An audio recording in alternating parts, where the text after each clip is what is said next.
Hello, my name is Stefan. I'm a PM on the remote desktop services team, and I'm here today to walk you through the process of creating a tenant in your Windows virtual desktop. To start that, I'm gonna navigate to our documentation page, and here I am gonna make sure that I'm meeting all the prerequisites, primarily that I have a subscription, I have a tenant, and I have a user with admin access privileges. With those prerequisites completed, I'm going to go to the next section, which is granting consent to the service. Since the service needs to read the Azure AD tenant, I need to grant permissions. To do that, I'm going to open the consent page. And here, I need to grant access to both the server and the client app. Now, to complete that, I will need the tenant ID. And for me to obtain that one, I need to go to the Azure portal. Once here, I will go to Azure Active Directory, and I am gonna select Properties. And here I'm gonna copy the directory ID, and I'll navigate back to the consent page, provide the value, and click submit. Then it's gonna ask me to sign in, making sure that I'm signing in with the account that has admin permissions on the Azure Active Directory. Here is the list of the rights that I'm granting to the service, as you can see.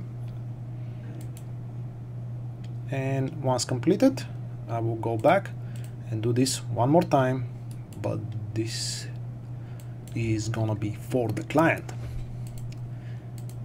Selecting a client app from the drop-down, same tenant, clicking submit,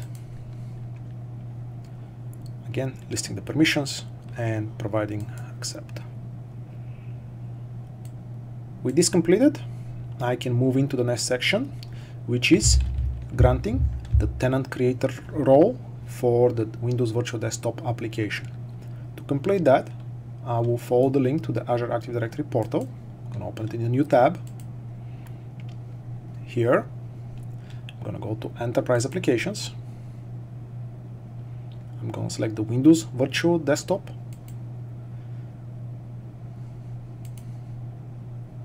Then here, I'm going to click on the users. I'm going to select Add User, provide the user that I want to grant the Tenant Creator role. Click Select, and I'm going to confirm assign the permissions. Once that is completed for this user, you can see now that he has the Tenant Creator role, and that means I can close this page and go back to the next section, which is creating the Windows Virtual Desktop Preview tenant. For this step, we'll need a PowerShell editor and access to the PowerShell zip. We'll need to download that one, we'll need to unzip it, and we'll need to make sure that we collect the path. So here I have opened Windows PowerShell ICE in an elevated mode, which allows me to import external modules. In some situations, you may need to set the execution policies on your machine.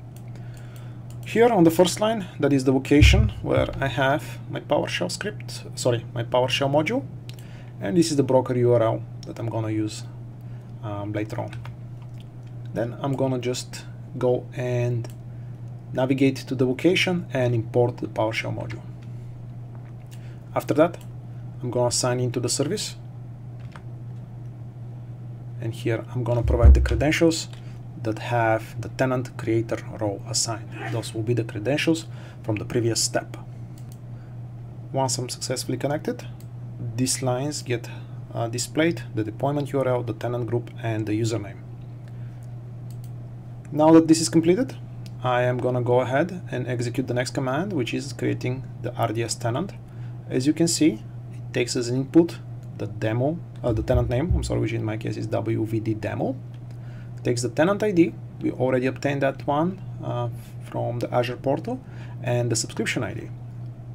So for the subscription ID, we're gonna go to the Azure portal, and we're gonna navigate to All Services, and we're gonna go to subscriptions, here, we'll click on the subscription that we want to use, and we'll copy the subscription ID, and that will be the value that we're going to provide for subscription ID. At this point, we're going to execute that and create our WVD tenant. And here you can see that my tenant creation failed since the WVD demo name is already used.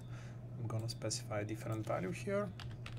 I'm going to add my initials and execute the command. And as you can see, at that point, I have created my WVD tenant. So now that we have a WVD tenant, we can move with the next step of the documentation, and we can complete this video. Thank you.